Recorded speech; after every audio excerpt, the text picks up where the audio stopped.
स्वतंत्र समय में आपका स्वागत है। मैं राजेंद्र। आई नजर डालते हैं कुछ खास खबरों पर।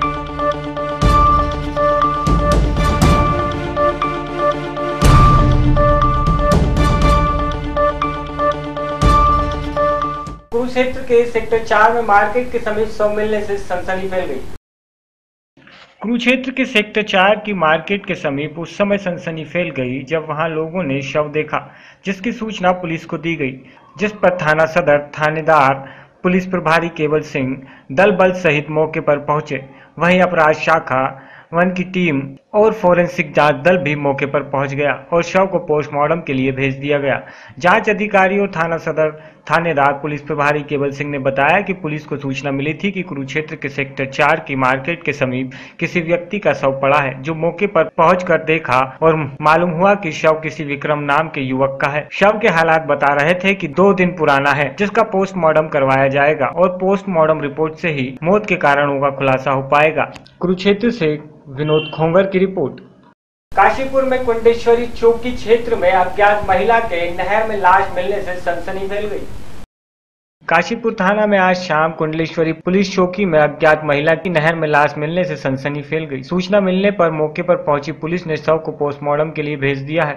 नहर के आसपास काम कर रही महिला मजदूरों के मुताबिक यह महिला दोपहर के समय यहां भटक रही थी। बात करने पर उस महिला को पहली बार देखा था। नाम पूछने पर उसने हाथ की तरफ इशारा किया, जिस पर रेखा लिखा हुआ था। पता पूछने पर इस महिला ने टांडा बताया और बाद में पेड़ के नीचे सो गई। शाम इसकी लाश नहर में पड़ी मिली। नहर में से मजदूर उक्त महिलाओं के फटे हुए कपड़े भी बरामद हुए, जिससे उसके साथ दुष्कर्म की आशंका भी लगाई जा रही है। पुलिस अभी पोस्टमार्टम रिपोर्ट के बाद कार्रवाई की बात कर रही है और साथ ही इसके परिजनों की तलाश किए जाने की बात कह रही है। देखिए, एस्कॉर्ट फार्म से एक महिला का शव मिला है और उसकी शिनाख्त नहीं हुई है। पुलिस ने उसका पंचायत नाम भर लिया है। बाद पोस्टमार्टम आवश्यक कार्रवाई की जाएगी। उसके परिजनों की तलाश की जा रही है कि वो कहाँ की है। अभी ये क्लियर नहीं हुआ है वो कहाँ से आई है। आसपास के लोगों का ये कहना है कि वो 1-2 दिन पहले यहाँ घूमती दिखाई दी थी, तो उसकी मानसिक स्थिति और अन्य चीज़ें भी चेक की जा रही है। बताओगी, सुबह आपने किसी स्थिति में देखा था ये? जी, इनके कपड़े बिल्कुल फटे हुए थे और ये लेटी हुई थी पेड़ के नीचे। फिर इसके बाद हमने इसको पानी पिलाया, मैंने इनका चेहरा भी धो दिया। तो फिर इससे आगे कुछ नहीं बोली। इन्होंने कहा, मैंने कहा कहाँ रहती है, तो ये कहने लगे टांडे में रहती हूँ। और इससे फिर नाम उन्होंने हाथ में लिखा हुआ था, बस बता दिया। हमने नाम पूछा तो सर इसने कहा मेरे हाथ में लिखा हुआ है। अब आपको कैसा पता चला? अभी किसी बच्चे ने निकाला ना, तो हम ग्रिल लगाने गए थे तो काफी भीड़ इकट्ठी थी। हमने कहा ये पता नहीं था कि ये ऐसे डूब गई हैं। किसी बच्चे ने कहा कि कोई मर गया है, तो इसलिए हमने देखने आया तो काशीपुर से पौरुष यादव की रिपोर्ट। सागर में पति पत्नी के रिश्ते उस वक्त तार हो गए जब पति ने अपनी ही पत्नी पर अवैध संबंधों के शक होने के चलते उसके शरीर पर एक नहीं बल्कि 7 वार किए। सागर में पति पत्नी के रिश्ते उस वक्त तार हो गए जब पति ने उसकी पत्नी पर अवैध संबंधों के शक होने के चलते उसके शरीर पर एक नहीं बल्कि 7 वार किए। हमले में पत्नी का एक कान सहित दोनों हाथों की उंगलियां काट दी गई, जबकि एक पैर भी जख्मी हो गया। घायल पत्नी को बेहद नाजुक हालत में जिला चिकित्सालय में भर्ती कराया गया, जहां उसका इलाज जारी है।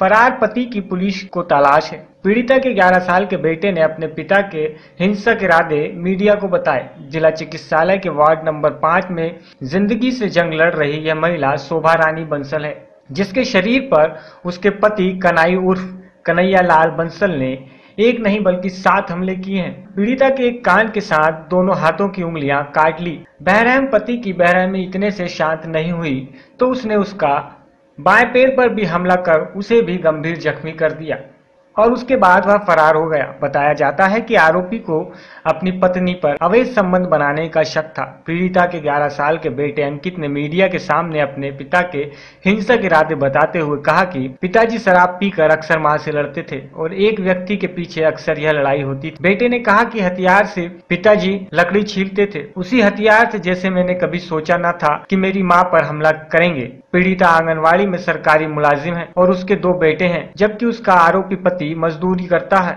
वहीं पुलिस इस मामले में आरोपी पर हत्या के प्रयास का मुकदमा दर्ज कर चुकी है, लेकिन आरोपी की तलाश उसे अभी भी है। पुलिस इस वारदात को अवैध संबंधों को लेकर पत्नी के बीच तनाव के चलते अपराध की नियत मानकर चल रही है। ये कान काटे हैं, हाथ काटे हैं, पाँव उंगलियाँ भी काटी, क्या मामला कहाँ था? ये थाना खेल क्षेत्र में मसवासी भैया नामक गाँव है। यहाँ पर पति द्वारा अपनी पत्नी पर हमला किया गया है और उसके हाथ टूट दिए और पाँव पर चोटें पहुँचाई। मामले की जाँच की जा रही है। कहीं ना कहीं क्या बता रहे पति को अपनी पत्नी पर शक था, उस शक के कारण पत्नी द्वारा इस तरह का कृत्य किया गया है। पति की तलाश जारी है। कहीं अवैध संबंधों की बात सामने इस तरह की बात सुनने में आ रही है कि कहीं ना कहीं अवैध संबंधों का कुछ, लेकिन अभी तक इस तरह के तथ्य सामने नहीं आए हैं। मामले की पूरी जांच की जा रही है और पति की तलाश की जा रही है। सागर से सुनील लाड़िया।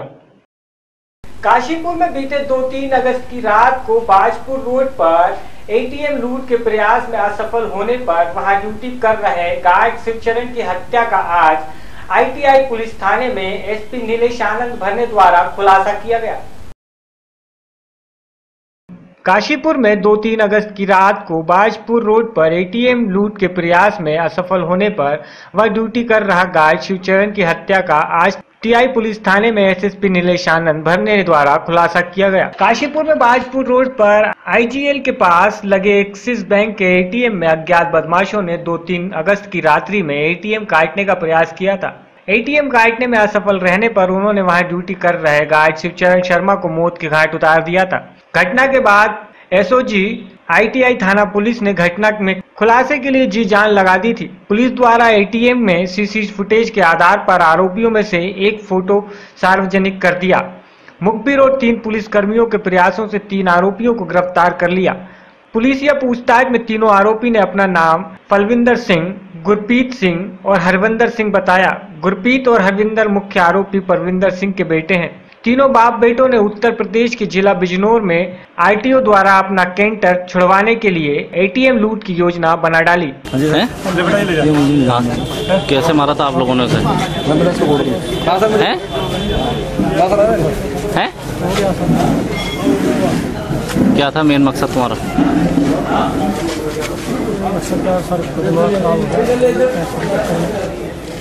मतलब एटीएम में कैसे जोर से बोलते और वो बेचारा हमारा दुश्मन थोड़ी। फिर क्यों मारा आपने? मतलब ऐसे कि क्या उसने पहचान लिया था तुम लोगों को? क्या पहचान लिया था? काशीपुर से पौरुष यादव की रिपोर्ट। जहां एक और सावन के गीत गाए जा रहे थे तो वहीं राधा कृष्ण के रूप में सुसज्जित नन्हे मुन्ने बच्चे कीड़ा एवं रास रचाने के साथ साथ झूलों पर झूल रहे थे। जहां एक और सावन के गीत गाए जा रहे थे तो वहीं राधा कृष्ण के रूप में सुसज्जित नन्हे मुन्ने बच्चे कीड़ा एवं रास रचाने के साथ साथ झूलों पर झूल रहे थे। महिलाओं ने हाथों में मेहंदी रचा रखी थी। जी हां, ऐसा ही कुछ नजारा था हिंदुस्तान सिंगनी क्लब में आयोजन में, जहां सैकड़ों की भीड़ ने सावन का आनंद रिमझिम फुहारों के बीच लिया।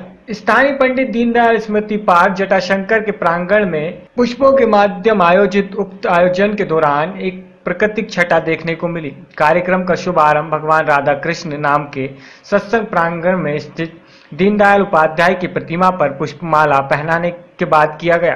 कार्यक्रम के मुख्य अतिथि समाज सेवी ऋतु दुआ, मनीषा माधना एवं अध्यक्ष सुशीला सरोठिया का पुष्पहार से संयोजक समाज सेवी रंगकर्मी एवं पत्रकार हंसा वैष्णव, सहयोजक अलका मिश्रा, कंचन आसाटी, प्रभात, शिखा गुप्ता, कल्पना श्रीवास्तव आदि सदस्यों ने किया। इस कार्यक्रम में कमला पूजा एवं रिंकी गुप्ता ने सावन के पारंपरिक गीतों का गायन किया, जहां अतिथियों का स्वागत भी किया गया एवं यह कार्यक्रम बहुत देर तक चला।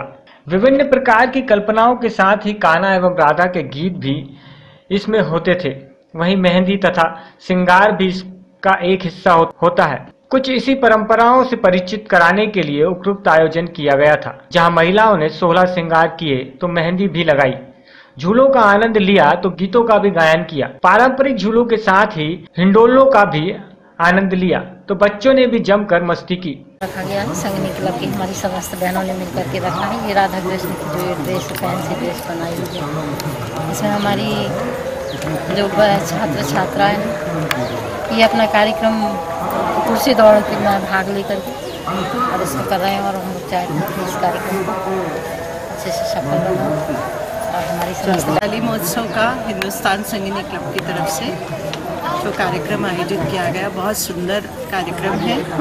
छोटे छोटे बच्चे बहुत सुंदर पोशाक में सजे हैं और बहुत अच्छे लग रहे हैं और उन लोग की खुशियाँ और उनके जो साथ में उनके आए हैं उनके माता पिता, उनकी खुशियाँ देख के मुझे बहुत अच्छा लग रहा है। और मैं वाकई में आपको इस क्लब की अध्यक्षा श्रीमती हंसा वैष्णव को बधाई देती हूँ अपने अच्छे कार्यक्रम के आयोजन की और आपको सभी को धन्यवाद मुझे यहाँ पर। दमोह से लक्ष्मी नारायण वैष्णव की रिपोर्ट। फिलहाल खबरों में इतना ही, मुझे दीजिए इजाजत, नमस्कार।